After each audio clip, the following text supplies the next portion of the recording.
नमस्कार, मैं राहुल यादव और स्वागत है आपका बुद्धा इंस्पायर्ड पर। एसआईआर अपने आप में एक पूरा तमाशा बनता जा रहा है। ऐसा लग रहा था कि बिहार चुनाव खत्म होगा तो शायद इसकी चर्चा थोड़ी कम हो जाए, लेकिन हुआ उल्टा है। बिहार चुनाव खत्म होने से पहले ही चुनाव आयोग ने कह दिया कि देश भर में एसआईआर कराया जाएगा। उसके बाद देश भर में जिस तरह से इसका विरोध हो रहा है, जिस तरह की परेशानियां सामने आ रही है, वो साफ बता रही है कि चुनाव आयोग ने किसी तरह की कोई तैयारी नहीं की है। किसी और वजह से जल्दीबाजी में ये एसआईआर लागू कराया जा रहा है। केरल की घटना आप सब लोग जानते हैं। कन्नूर जिले की पायनूर तहसील में एक बीएलओ थे, अनीश जॉर्ज। केवल 44 साल की उम्र थी, एकदम युवा थे। 16 नवंबर 2025 को इनकी लाश पाई गई, इनके घर में फांसी से लटकी हुई। बताया जा रहा है कि उनका परिवार ये कह रहा है कि रात को 12 बजे, 1 बजे, 2 बजे तक बेचारा एसआईआर का फॉर्म भरता था। खाना भी रेगुलर नहीं खा पाता था और 4 दिसंबर को उसको डेडलाइन दी गई थी जो पूरी करनी थी। अब ऑफिसर्स कह रहे हैं, जो अधिकारी हैं वो ये कह रहे हैं कि ऐसी कोई डेडलाइन नहीं दी गई है ऑफिशियली। अरे भाई, सरकारी काम में लिखित में सब आदेश नहीं होता है। कमरे में बुला के कह दिया कि 4 दिसंबर तक काम पूरा नहीं हुआ तो बताऊंगा। अब बेचारा बीएलओ कैसे भी 4 दिसंबर तक सारा काम निपटाने के चक्कर में लगा हुआ है।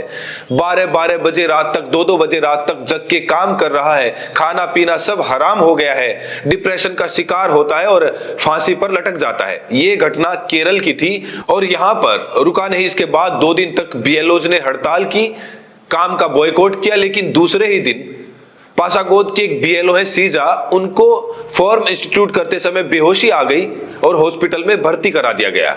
मतलब क्या है कि बीएलओज की संख्या सीमित है और जबरदस्त उनके ऊपर प्रेशर बनाया जा रहा है। सिर्फ केरला का मामला नहीं रह गया। अगर जयपुर का मामला देखें तो कालवाड़ गांव के बीएलओ है मुकेश कुमार जांगिड़। 48 साल उनकी उम्र थी। 16 तारीख को ही सुबह 5:10 पर एक रेलवे क्रॉसिंग के सामने कूदकर उन्होंने अपनी जान दे दी। उनके परिवार वालों का भी यही कहना है कि उनके ऊपर जबरदस्त प्रेशर था। उनके पॉकेट से एक सुसाइड नोट भी मिला है। उसमें वो कहते हैं कि ताराचंद बंकर नाम का एक सीनियर ऑफिसर था, उनके ऊपर लगातार प्रेशर बना रहा था और सस्पेंशन की धमकी दे रहा था। अब असल में मामला क्या है? बिहार में आप जानते हैं 65 लाख वोटर्स के नाम काटे गए। कई ऐसी सीटें हैं जहां पर कांग्रेस का और विपक्ष का कहना है कि हम इसलिए हारे क्योंकि बड़ी संख्या में हमारे लोगों के नाम काट दिए गए। तमाम सारी शिकायतें सामने आई। 0-0 के नंबर, एक मकान में 25 लोग, 50 लोग, 250 लोग, मरे हुए लोगों का नाम लिस्ट में, जिंदा लोगों का नाम लिस्ट से बाहर। कोई ऐसी शिकायत नहीं है जो ना आई हो। लेकिन चुनाव आयोग ने इन शिकायतों को सुनने और सुलझाने की जगह हमेशा धमकी की बात की। जैसे कांग्रेस की नेता हैं सुप्रिया सिरनेत, उन्होंने एक वीडियो शेयर किया तो उस पर चुनाव आयोग आके धमकी देता है। कहता है कि सबूत अगर सही है तो सामने आए, अगर कोई गलत खबर फैलाते हुए पाया गया तो कानूनी कार्रवाई की जाएगी। मतलब चुनाव आयोग एकदम डंडा हाथ में लेकर, ऐसा लगता है, चुनाव की प्रक्रिया देख रहा है। चुनाव की प्रक्रिया उसको डंडा लेकर हाँकनी है। विपक्ष पे एकदम गर्म और सत्ता पक्ष पे एकदम नरम। बिहार में तो 10,000 रुपये बीच चुनाव के बीच लोगों को ट्रांसफर किए गए, महिलाओं को ट्रांसफर किए गए और चुनाव आयोग बिल्कुल खामोश होकर बैठा रहा, बिल्कुल मुस्कुराता रहा, जैसे कि वो चाहता था कि कैसे भी भारतीय जनता पार्टी और उसके सहयोगी चुनाव जीत जाए। अब एसआईआर का खेल ऐसा लगता है कि चुनाव में सक्सेसफुल हो गया है, सफल हो गया है। इसीलिए पूरे देश में एसआईआर लागू करने की बात की जा रही है और जल्दी से जल्दी एसआईआर कंप्लीट करने के लिए कर्मचारियों के ऊपर दबाव बनाया जा रहा है। मैंने आपको राजस्थान और केरला की कहानी सुनाई, तमिलनाडु की कहानी सुनिए। तमिलनाडु में भी 2 बीएलओ ऐसे हैं जिन्होंने काम के दबाव में अपनी जान दे दी है। उनका जो एसोसिएशन है वो कह रहा है कि एक्सेसिव वर्कलोड है और अनरीजनेबल टारगेट्स हैं। ऐसे टारगेट जो पूरे ना किए जा सके और ऐसे टारगेट्स की वजह से जबरन बहुत ज्यादा उनके ऊपर बोझ पड़ रहा है। तमिलनाडु के मुख्यमंत्री जो हैं एमके स्टर्लिन है, उन्होंने भी कहा है कि इलेक्शन कमीशन ऑफ इंडिया नागरिकों का अधिकार छीन रहा है और साथ में बीजेपी की मदद कर रहा है। पश्चिम बंगाल में अगर चलें तो पश्चिम बंगाल में एसआईआर के चलते अब तक 14 लोग जान दे चुके हैं, जिसमें 8 लोगों ने अपनी जान खुद दी है, यानी कि आत्महत्या की है। मुख्य कारण यह था कि लोगों का डर था कि 2002 की वोटर लिस्ट से उनका नाम हटा दिया जाएगा, जिसकी वजह से उनको डिपोर्ट किया जा सकता है। अब पश्चिम बंगाल, असम की कहानी ही अलग है। पश्चिम बंगाल और असम में बहुत सारे लोगों के ऊपर ये आरोप लगा है कि वो बांग्लादेशी हैं, और उन्हीं लोगों का ये डर है कि पिछली बार तो वोटर लिस्ट में हम थे, इस बार अगर वोटर लिस्ट से हमारा नाम हटा दिया जाता है तो हमको उठाकर बांग्लादेश भेज दिया जाएगा। अब जिसका वाकई बांग्लादेश में घर है, जो वाकई बांग्लादेशी है, उसको तो दिक्कत नहीं है, वो तो बांग्लादेश चला जाएगा। लेकिन जो बांग्लादेशी नहीं है, जो पीढ़ियों से यही रह रहे हैं, उनकी दिक्कत तो ये है कि बांग्लादेश अगर भेजा जाएगा तो वहां की सरकार भी गिरफ्तार करके जेल में डाल देगी, क्योंकि वो बांग्लादेशी नहीं है। उनकी नागरिकता ही खतरे में पड़ गई, ना वो हिंदुस्तानी रह गए ना वो बांग्लादेशी रह गए। तो आसाम और बंगाल में ये एक नया डर है, ये बड़ा डर है कि वोटर लिस्ट सुधार के नाम पर, एसआईआर के नाम पर कहीं ऐसा ना हो कि उनको विदेशी घोषित करके बाहर भेज दिया जाए, बांग्लादेश भेज दिया जाए। हालांकि सुप्रीम कोर्ट ने यह बात बहुत साफ साफ कही है कि चुनाव आयोग का काम नागरिकता निर्धारित करना नहीं है। उसका काम यह नहीं है कि वो बताए कि कौन इंडिया का सिटीजन है या कौन इंडिया का सिटीजन नहीं है। लेकिन भाई साहब, एक कहावत कहते हैं, सैया भय कोतवाल तो अब डर काहे का। जब सरकार अपनी है, इसी सरकार के चुने हुए हैं। आपको मैं बार बार बता चुका हूं, आप जानते भी हैं इस बात को, कि पहले चुनाव आयुक्त जब चुना जाता था तो उसमें सुप्रीम कोर्ट के चीफ जस्टिस के बैठने की व्यवस्था थी। यानी सुप्रीम कोर्ट के चीफ जस्टिस बैठते थे, हमारे प्रधानमंत्री महोदय बैठते थे, और साथ में विपक्ष के नेता बैठते थे। इस सरकार ने इस पूरी प्रक्रिया से सुप्रीम कोर्ट के चीफ जस्टिस को बाहर कर दिया है। यानी प्रधानमंत्री महोदय बैठते हैं, उनके साथ एक मिनिस्टर बैठते हैं, और बैठते तो विपक्ष के नेता भी हैं, लेकिन उसका कोई मतलब नहीं रह जाता, क्योंकि प्रधानमंत्री और अमित शाह जब बैठे हैं तो दोनों मिलकर तय कर लेंगे, 2-1 के वोट से हारना ही है, वही रिजल्ट आना है जो रिजल्ट चाहते हैं हमारे प्रधानमंत्री महोदय और गृह मंत्री महोदय। फिर क्या फर्क पड़ता है कि विपक्ष के नेता वहां बैठे कि ना बैठे। तो हालत ये हो गई है कि चुनाव आयुक्त को हमारी सरकार चुनती है, और उसके बाद चुनाव आयुक्त ऐसी व्यवस्था करते हैं कि ये सरकार चुनी जाए, भारतीय जनता पार्टी जीतती रहे। इसी वजह से बंगाल के लोगों का डर है, और आप देखिए 14 लोग तो जान दे चुके हैं। इसमें एक श्यामल कुमार शाह है, तारक शाह है और जाहिल मल है। इन सब लोगों ने अपनी जान यही सोचकर दे दी कि कहीं उनका नाम हटा ना दिया जाए। मुसलमान मुसलमान मुसलमान 24 घंटे हमारे देश में चलता रहता है, और हालात देखिए कि पश्चिम बंगाल के 3 हिंदुओं ने जान इसलिए दे दी क्योंकि उनको डर था कि कहीं चुनाव आयोग उनका नाम वोटर लिस्ट से हटा ना दे और उसके बाद उनको बांग्लादेश डिपोर्ट ना कर दिया जाए। एक 27 साल की महिला ने अपनी नाबालिग बेटी के साथ जहर खा लिया पश्चिम बंगाल में, क्योंकि उसको एसआईआर का फॉर्म मिला ही नहीं। उसको भी यही डर था कि एसआईआर का फॉर्म मिला नहीं और मैं फॉर्म भर नहीं पाऊंगी, फॉर्म नहीं भरूंगी तो वोटर लिस्ट में नाम नहीं होगा, और वोटर लिस्ट में नाम नहीं होगा तो कहीं ऐसा ना हो कि मुझे उठाकर बांग्लादेश भेज दिया जाए। और दिक्कत यह है कि इस मामले को बातचीत करके सुलझाने की जगह सरकारें गुंडागर्दी पर उतरी हुई हैं। यूपी में योगी सरकार ने सीधे धमकी दी है कि जो भी बीएलओ बात नहीं सुनेगा उसके खिलाफ सीधे एफआईआर की जाएगी, और एफआईआर की जा रही है। 125 से ज्यादा 125 से ज्यादा बीएलओज के ऊपर एफआईआर हो चुकी है यूपी में। मेरठ में 8 बीएलओज की सैलरी रोक दी गई है, उनको सैलरी नहीं मिल रही है। गाजियाबाद में सबसे ज्यादा केसेस हैं, 115 बीएलओज पर केस हुआ है, बाकायदा कोर्ट केस किया गया है। सहारनपुर में 25 बीएलओज के खिलाफ केस किया गया है, उसकी जांच चल रही है। यानी आपको इतना काम दे दिया जाएगा कि आप चाहकर भी ना कर सके। जो बेईमान होंगे, जो घर बैठे फॉर्म भर लेंगे, उनका काम तो चल जाएगा, लेकिन जो ईमानदारी से काम करना चाहेंगे, घर घर जाकर वेरिफिकेशन करना चाहेंगे, वो नहीं कर पाएंगे। वर्क प्रेशर उनके ऊपर इतना ज्यादा है कि वो टारगेट नहीं पूरा कर पाएंगे, और उसके बाद सरकार उनके ऊपर केस कर देगी।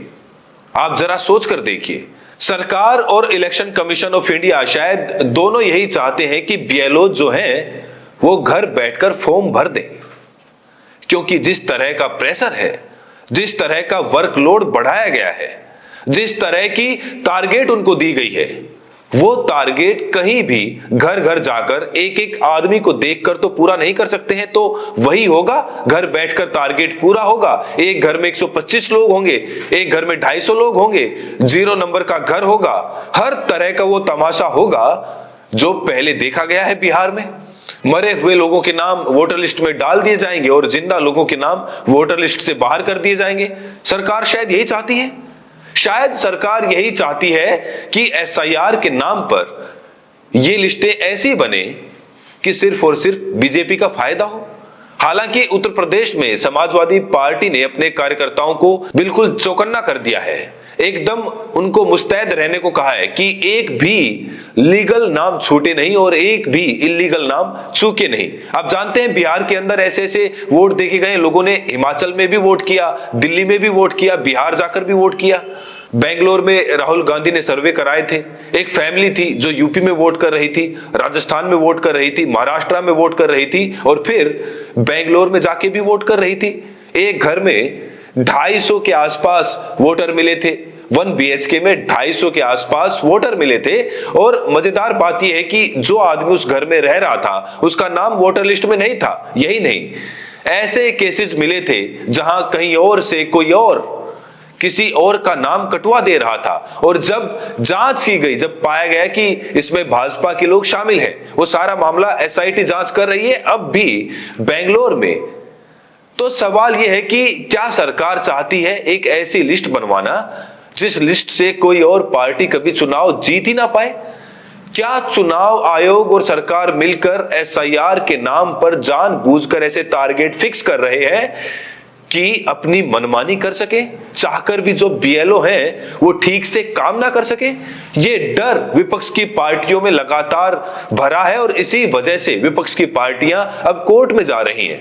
अगर केरल की बात करें तो वहां इंडियन यूनियन मुस्लिम लीग IUML के जो जनरल सेक्रेटरी हैं PK कुन्हा कुट्टी, वो गए हैं सुप्रीम कोर्ट में और वहां पर उन्होंने SIR पर तुरंत स्टे लगाने के लिए एक पिटीशन दाखिल की है। केरल सरकार खुद 14 नवंबर को केरल हाई कोर्ट में गई है जहां पर पिटीशन दाखिल की गई है जिसमें लोकल बॉडी जो इलेक्शन होने वाले हैं तब तक कम से कम SIR को पोस्टपोन करने की बात की है। लेकिन केरला हाई कोर्ट ने पिटीशन रद्द की है। उसका कहना है कि जब मामला सुप्रीम कोर्ट में विचाराधीन है तो हम फिर कैसे इस पर फैसला दे सकते हैं। केरल में CPIML और कांग्रेस दोनों ने अलग अलग सुप्रीम कोर्ट में पिटीशंस दाखिल किए और दोनों की मांग है कि SIR को लोकल बॉडी इलेक्शंस तक पोस्टपोन किया जाए। इसीलिए शायद जो हाई कोर्ट है उसने सरकार की जो याचिका है उसको रद्द किया है। कहा है कि सुप्रीम कोर्ट में जब ये मामला लगा हुआ है तो हम हाई कोर्ट में ये मामला नहीं देख सकते। पश्चिम बंगाल की जो चीफ मिनिस्टर है ममता बनर्जी, जो अगला निशाना बनने वाली है, क्योंकि बिहार के बाद बंगाल अगला टारगेट है भारतीय जनता पार्टी का, जहां पिछले 80 सालों में वो कभी सरकार नहीं बना पाया। तो ममता बनर्जी ने SIR को वोट बंदी कहा है और सुपर इमरजेंसी कहा है। और TMC के 2 सांसदों, डोला सेन जो राज्यसभा के मेंबर हैं और माला राय जो लोकसभा के मेंबर हैं, इन लोगों ने भी सुप्रीम कोर्ट में ज्वाइंट पिटीशन दाखिल किया है। अब देखिए सुप्रीम कोर्ट में क्या होगा, कब होगा, कैसे होगा, हम नहीं जानते। बिहार का मामला भी सुप्रीम कोर्ट में गया था, लेकिन ले देके बिहार के मामले में सुप्रीम कोर्ट ने जो किया है उसको अगर एक लाइन में कहना हो तो बस इतना किया है कि आधार अलाउड कर दिया है। ये कह दिया कि भाई आधार भी एक पहचान पत्र के रूप में चुनाव में उपयोग किया जा सकता है और आधार से भी वोट दिया जा सकता है। इसके अलावा इतनी सारी बातें थी, इतने सारे लोग, मतलब मरे हुए लोगों को लेकर पहुंच गए लोग कोर्ट में, और जाने क्या क्या मरे हुए लोगों को लेकर, मतलब जो चुनाव आयोग की लिस्ट के हिसाब से मरे हुए लोग थे वो जिंदा थे, उन लोगों को लेकर सुप्रीम कोर्ट पहुंच गए लोग, और भी क्या क्या दलीलें दी गई। लेकिन सुप्रीम कोर्ट सुनवाई पे सुनवाई करता रहा, मामला टलता रहा, डेट पे डेट आती रही और फाइनली बिहार का चुनाव हो गया। अब बंगाल का चुनाव होना है, केरला का चुनाव होना है, कौन जाने कि सुप्रीम कोर्ट इन याचिकाओं को भी धीरे धीरे ऐसे ही टहलाता रहे और सुप्रीम कोर्ट से भी कोई ऐसा फैसला कि मामला ना बने जिससे SIR को रोका जा सके या फिर रेगुलेट किया जा सके। तो देखिए ये मामला बेहद खतरनाक बनता जा रहा है। BLOs किसी पार्टी के नहीं होते हैं। BLO जो ब्लॉक लेवल ऑफिसर होते हैं वो सरकारी कर्मचारी होते हैं, उन्हें अपना काम करना होता है और आपने उनको ऐसा टारगेट दे दिया है जो पूरा ना कर पाने के चलते वो दबाव में आ रहे हैं, प्रेशर में आ रहे हैं और आत्महत्या जैसा कदम उठा रहे हैं। लोग परेशान हैं। पश्चिम बंगाल में मैंने आपको बताया लोग परेशान है कि कहीं ऐसा ना हो कि हमारा नाम कट जाए और हमको डिपोर्ट कर दिया जाए। पॉलिटिकल पार्टियां परेशान है कि एसआईआर के सहारे कहीं ऐसी एक वोटर लिस्ट ना बन जाए जिससे सरकार के अलावा यानी भाजपा के अलावा किसी और का जीतना मुश्किल हो जाए। बिहार में तो चुनाव हो गया और मेरा भी अपना मानना है कि विपक्ष भी बहुत कायदे से नहीं लड़ा, लेकिन ऐसा हर बार नहीं होगा और विपक्ष बहुत कायदे से नहीं लड़ा, इसके बावजूद एसआईआर ने और चुनाव आयोग ने विपक्ष को हराने में कोई भूमिका नहीं निभाई। ये बात तो मैं भी नहीं कह रहा, उन्होंने भी अपनी भूमिका निभाई। और अगर ये लगातार चलता रहा तो सबसे गलत ये है कि एक तो लोकतंत्र खतरे में आएगा, चुनाव पे से भरोसा उठेगा और दूसरा ये है कि जनता के मन में भी धीरे धीरे ये गुस्सा भरता जाएगा कि कैसी लिस्ट बनाई गई है कि हम चाह के भी सरकार नहीं पलट सकते।